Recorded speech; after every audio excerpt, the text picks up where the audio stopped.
Bismillahirrahmanirrahim. Assalamualaikum warahmatullahi wabarakatuh.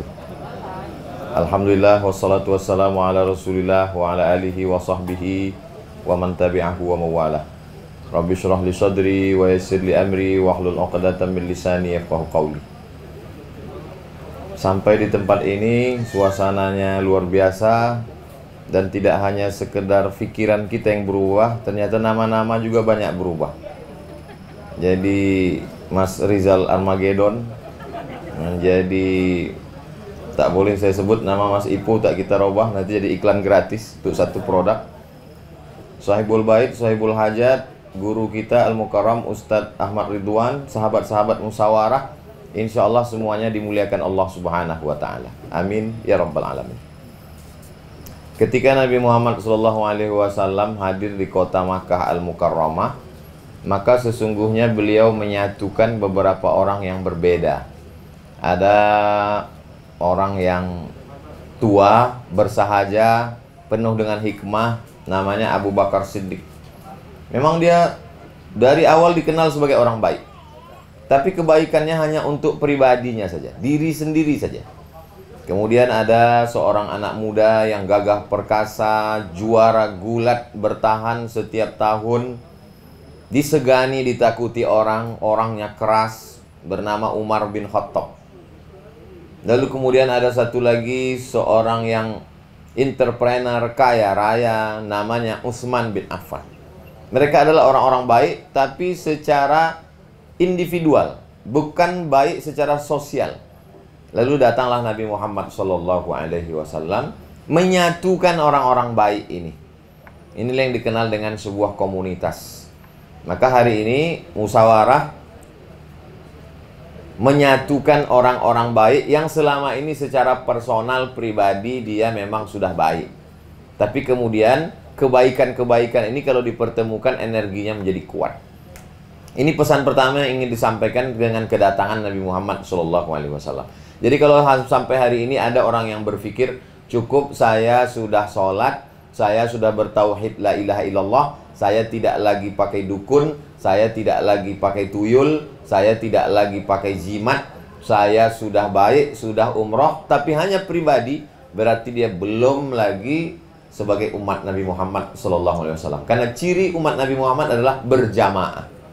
Makanya kata Nabi, alaikum bil jamaah, hendaklah kamu berjamaah. Jamaahnya macam-macam namanya. Kebetulan sekarang saya sedang berada di tengah komunitas jamaah musyawarah yang terdiri dari berbagai macam person, orang dengan background latar belakang kehidupan masing-masing, lalu kemudian disatukan dengan segala macam perbedaannya. Suami istri saja pun dengan segala macam perbedaan, sama-sama telur ayam tetap ada perbedaan. Yang satu mata sapi, yang satu telur dadar. Sama-sama daging sapi tetap ada perbedaan. Yang satu disoto, yang satu direndang. Maka sesungguhnya kita tidak bisa menyatukan selera kita. Yang bisa adalah mengalahkan selera kita untuk hari ini, besok orang lain yang mengalah. Sejauh mana kita bisa mengalah, disitulah kita akan bisa bersama dalam sebuah komunitas. Nabi Musa alaihissalam, walaupun dia punya tongkat, kalau dipukulkan famfanjarat min husnata asyrata aina, memancar 12 mata air. Kalau dipukulkan ke Laut Merah, dia akan Kataudil azim, akan muncul dua sisi seperti gunung bisa menyeberang. Tapi sesungguhnya dia tidaklah orang yang individual. Dia tetap bersama. Saat dia berdakwah, apa kata dia? Rabbi syrah li sadri, mudahkan, lapangkan dadaku. Wa yassir li amri, mudahkan urusanku. Wahlul 'uqdatam min lisani, lancarkan bicaraku. Yafqahu qawli, supaya orang mengerti apa yang aku ucapkan. Waj'al li waziran min ahli, jadikanlah salah satu dari saudaraku menjadi penolongku, Harun akhi. Ada seorang bernama Harun alaihissalam. Sehebat itu Musa alaihissalam tetap berkomunitas bersama Harun. Lalu kemudian ketika dia sampai di suatu tempat di dataran Sinai, meninggal dunia Nabi Musa alaihissalam, perjuangan itu dilanjutkan oleh muridnya bernama Yusha bin Nun. Dalam literatur barat disebut dengan Joshua, dalam huruf Arab disebut dengan Yusha bin Nun. Nabi Isa alaihissalam, yubri'ul akmaha wal abrasa, menyembuhkan orang yang lumpuh, orang yang kena penyakit supak yang kulitnya berbelang-belang, orang yang terkena penyakit kusta, wa yuhyil mauta, menghidupkan orang mati biiznillah, dengan izin Allah. Tapi ketika dia membawa ajaran Islam, nabi-nabi itu agamanya Islam. Nabi Ibrahim Islam, makana Ibrahimu Yahudiyan wala Nasraniyan. Nabi Ibrahim bukan Yahudi, Nabi Ibrahim bukan Nasrani, walakin kana hanifan, tapi dia adalah seorang yang hanif, condong kepada kebenaran, musliman, dan dia seorang muslim. Ratu Bilqis Islam. Ratu Bilqis berkata, aslamtu ma'a Sulaiman, aku Islam bersama Sulaiman. Jadi agama nabi-nabi adalah Islam. Maka kata Allah ketika datang Nabi Muhammad SAW, al-yauma akmaltu lakum dinakum, hari ini kusempurnakan nikmatku, wa atmamtu alaikum nikmati, aku sempurnakan nikmat mata, nikmat telinga, nikmat nafas, nikmat udara, nikmat jantung sudah kusempurnakan. Wa raditu lakumul Islam, aku ridhai Islam sebagai agamamu. Maka ketika Allah mengatakan aku ridho, kita balas subuh tadi kita katakan raditu billahi rabba, karena Allah sudah mengatakan aku ridho Islam sebagai agamamu dan kamu sebagai seorang muslim. Maka kita balas ridho Allah itu dengan mengucapkan habis salat subuh, raditu billahi rabba wa bil islami dina wa bi Muhammadin nabiyan wa rasula. Aku ridho menerima janjimu ya Allah. Aku ridho. Ridho artinya menerima, pelong. Ridho dalam bahasa Arab, dotnya dirubah jadi L, rela. Kerelaan, kelapangan dada menerima Islam. Nabi Isa alaihissalam bisa menghidupkan orang mati dengan izin Allah, menyembuhkan orang lumpuh dengan izin Allah, menyembuhkan orang kena penyakit kusta dengan izin Allah. Tapi dia bukan orang yang individual. Apa kata dia? Idz qala Isa bin Maryam lil hawariyin. Ingatlah ketika Isa anak Maryam berkata kepada hawariyin, murid-muridnya itu disebut dengan hawariyin. Apa kata dia? Man ansari ilallah, siapa yang menolong aku menegakkan agama Allah? Qala al hawariyun, hawariyun menjawab, nahnu ansarullah, kami yang ikut bersama engkau menolong agama Allah subhanahu wa ta'ala. Musa tidak berjalan sendirian, bukan makhluk individual, tapi dia sosial. Isa tidak berjalan sendirian, bukan makhluk individual, tapi dia sosial.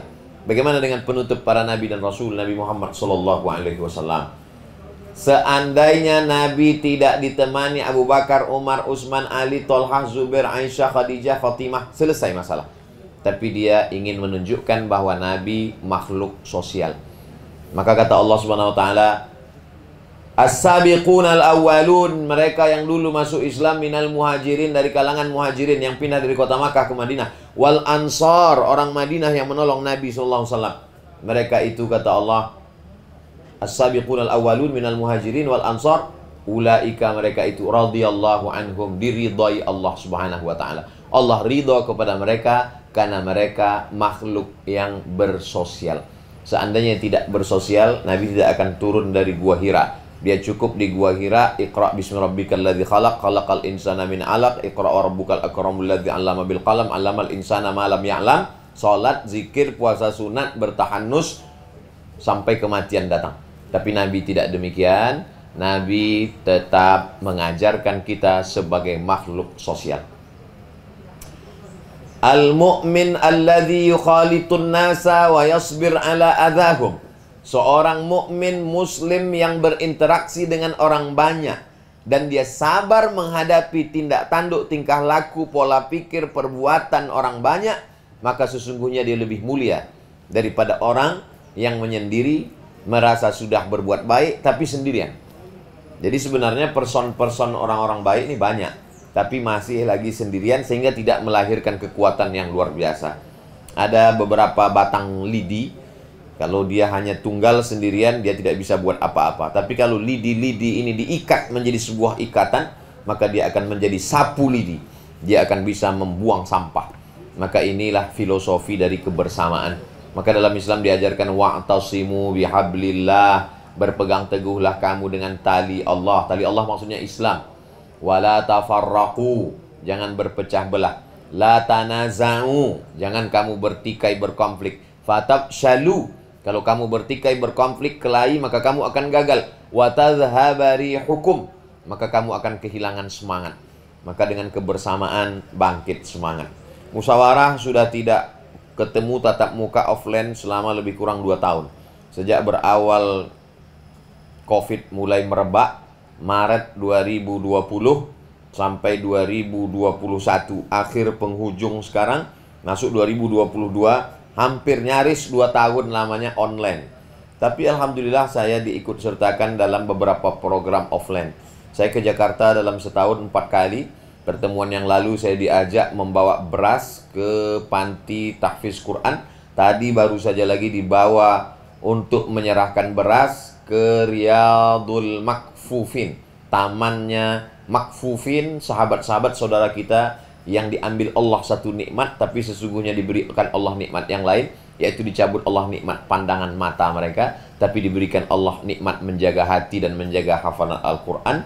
Dan saya selalu disertakan dalam offline. Dan ini adalah offline perdana setelah COVID, dan insya Allah akan berlanjut pada kajian-kajian berikutnya insya Allah. Amin ya rabbal alamin. Pada momen ini ingin saya sampaikan yang pertama adalah belajar dari Nabi Musa alaihissalam, dari Nabi Isa alaihissalam, dari Nabi Muhammad SAW, mengajarkan kita sebagai makhluk sosial, bekerja sama dalam kebaikan sesuai dengan kemampuan kita masing-masing. Yang dengan ilmunya kasih ilmu, yang dengan tenaganya kasih tenaga, yang dengan medianya berikan media, yang dengan popularitasnya support, yang dengan hartanya. Maka siapa yang paling mulia di antara kita? Wallahu alam. Tapi Allah beri ciri sifatnya, inna akramakum indallah. Yang paling mulia di sisi Allah adalah atqakum, yang paling bertakwa, yang paling takut kepada Allah Subhanahu wa ta'ala. Ini momen yang pertama. Ini poin yang ingin saya sampaikan. Adapun poin yang kedua adalah setelah kita bersama, apa langkah yang akan kita lakukan berikutnya? What's next? Selanjutnya itu apa? Maka selanjutnya sudah nampak. Yang selama ini hanya sekedar sudah cukup baca Quran, sudah belajar Iqra, sudah baca Yasin, sudah baca surat Al-Kahfi, sudah mulai memahami Al-Quran. Tapi sekarang musyawarah mulai ada peningkatan. Dia mulai mendidik orang untuk tahfiz Quran. Rumah Quran musyawarah. Pada pertemuan yang lalu saya sudah datang, bertemu, bahkan memberikan kajian di rumah Quran musyawarah. Mulai ada beban. Ada orang yang baru hijrah lalu kemudian hanya sebatas penikmat pengajian. Nikmat dengar pengajian, suka dengar tausiah, hanya sebatas itu. Tapi otak, pikiran belum lagi diajak untuk beramal. Maka setelah ada rumah Quran mulai berpikir, kira-kira bulan ini mereka makan apa? Bagaimana berasnya? Bagaimana dengan lauk pauknya? Bagaimana dengan gaji gurunya? Bagaimana dengan bayar listrik airnya? Bagaimana dengan kesejahteraannya? Bagaimana dengan pakaian mereka? Ini pikiran kita ini bekerja terus. Jadi kalau ada orang sedang bersemedi mengatakan, how you can stop your mind? Bagaimana caranya menghentikan pikiran? Pejamkan mata, hirup udara, aromaterapi, dengarkan suara gemericik air, suara kicauan burung supaya pikiran berhenti. Tidak. Sebenarnya tidak menghentikan pikiran. Hanya mengalihkan pikiran dari satu konsentrasi ke konsen yang lain. Cara yang paling efektif untuk mengarahkan pikiran kita bukan membuat kita berhenti berpikir. Berhenti berpikir hanya 3. Anak kecil, orang gila, orang mati. Tidak perlu untuk ikut yang 3 ini untuk menghentikan pikiran. Alihkanlah pikiran dari memikirkan berapa outfit saya, apakah mobil saya lebih mahal dari teman saya, apakah rumah saya lebih hebat. Maka alihkan itu kepada pikiran yang lain. Berapa panti asuhan yang sudah tertolong bulan ini, berapa anak yatim, fakir miskin, duafa yang sudah terbantu, berapa. Maka ini semua yang membuat pikiran kita terarah, dan situlah turun rahmat Allah Subhanahu wa taala. Allah berjanji, wallahu fi aunil abdi, Allah akan senantiasa menolong hambanya, maka al abdu fi auni akhi, selama hambanya itu mau menolong saudaranya. Pertolongan Allah turun bukan berapa lama tangan kita menengadah ke atas. Pertolongan Allah turun sekuat apa pertolongan kita kepada hamba-hamba Allah. Allah katanya maha kuasa. Allah katanya cukup innama amruhu idza arada syai'an ayaqula lahu kun fayakun. Kenapa dia tetap juga perlu bantuan kita? Allah tidak perlu bantuan kita. Wa may yanqalib ala aqibaihi, siapa yang meninggalkan agama ini pelit, bakhil, kedekut, murtad, kafir, musyrik, fala yadurrullaha syai'a. Allah tidak rugi sedikit pun. Dan andai seluruh manusia ini bersimpuh sujud kepada Allah menjadi muslim, Allah tidak untung walaupun seujung rambut. Lalu untuk apa kita berbuat? Waman yashkur fa innama yashkuru li nafsih. Siapa yang bersyukur, siapa yang berbuat baik, sesungguhnya dia bersyukur untuk dirinya sendiri. La in syakartum la azidannakum. Kalau kau bersyukur akan kutambah. Jadi pikiran kita ini mulai dari yang sebelumnya memikirkan dunia, setelah kita hijrah, setelah kita berkomunitas, kita tetap juga memikirkan itu, tapi yang kita pikirkan mulai dunia yang dipikirkan, tapi memberikan efek kepada akhirat. Ada sebagian orang berpikir, ya bagaimana nanti saya di alam kubur, bagaimana pertanyaan mungkar nakir, bagaimana titian siratal mustaqim, bagaimana ketika amal dihisab, bagaimana di surga. Dianggap berpikir tentang akhirat itu begitu. Betul, tak salah. Tapi yang saya maksud adalah kita berpikir bagaimana makan anak yatim, fakir, miskin, du'afa. Makanan itu dunia. Bagaimana tempat tidurnya. Dan ini tidak bisa lewat cerita. Jadi kalau hanya sekedar cerita, baru sebatas mendengar. Melihat beda. Melihat di YouTube, melihat di TV tidak sama dengan melihat langsung. Tadi saya diajak melihat langsung bagaimana saudara-saudara kita yang tidak bisa melihat, 23 orang, laki-laki dan perempuan, membaca. Setelah itu ketemu dengan bapak kepala sekolahnya tunanetra juga, pimpinan yayasannya tunanetra juga. Berfoto bersama, dipegangnya bahu saya, dibisikkannya telinga. Ternyata Ustadz kurus ya. Rupanya selama ini mereka mendengar suara, didengarnya suara saya besar, disangkanya orangnya besar juga. Ustadz mesti banyak makan Ustadz, biar terlihat lebih bahagia gitu. Ternyata kalau kita gemuk disangka orang bahagia.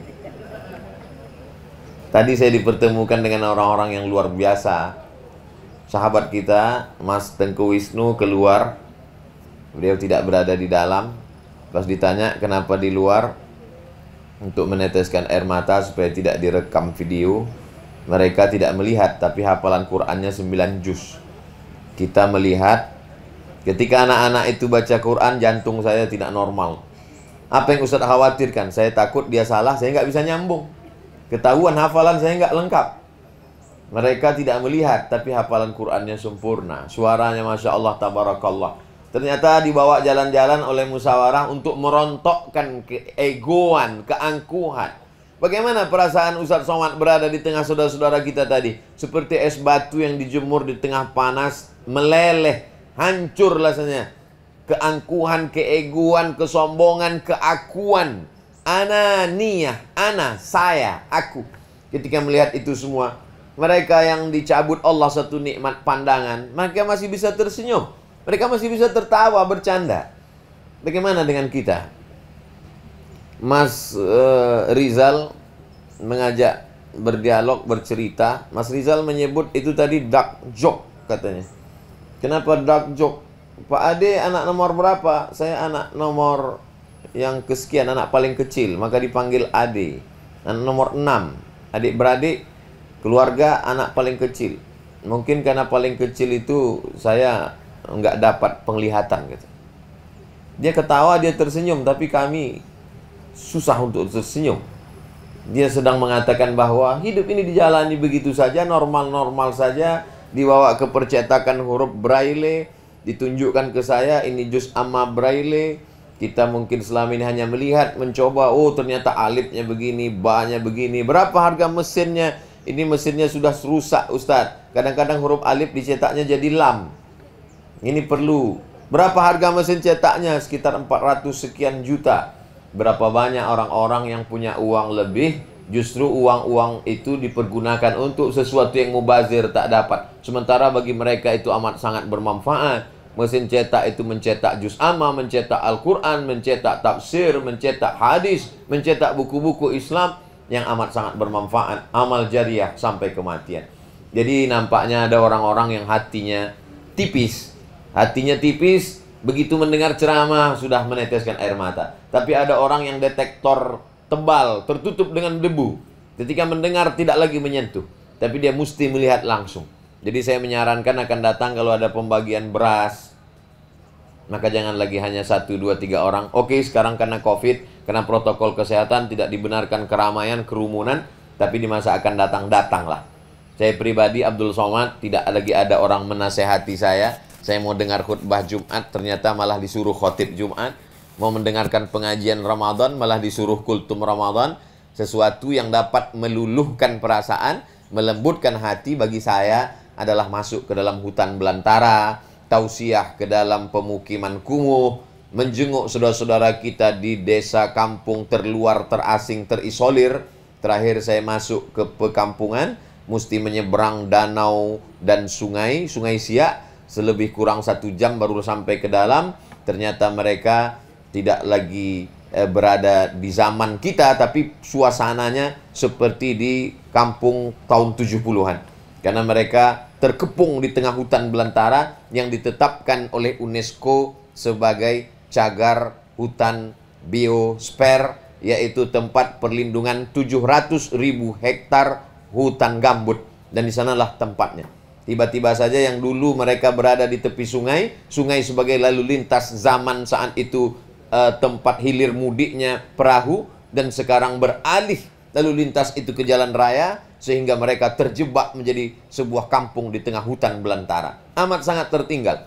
Jadi melihat itu betapa Allah SWT menunjukkan ketidakberdayaan, kelemahan kita.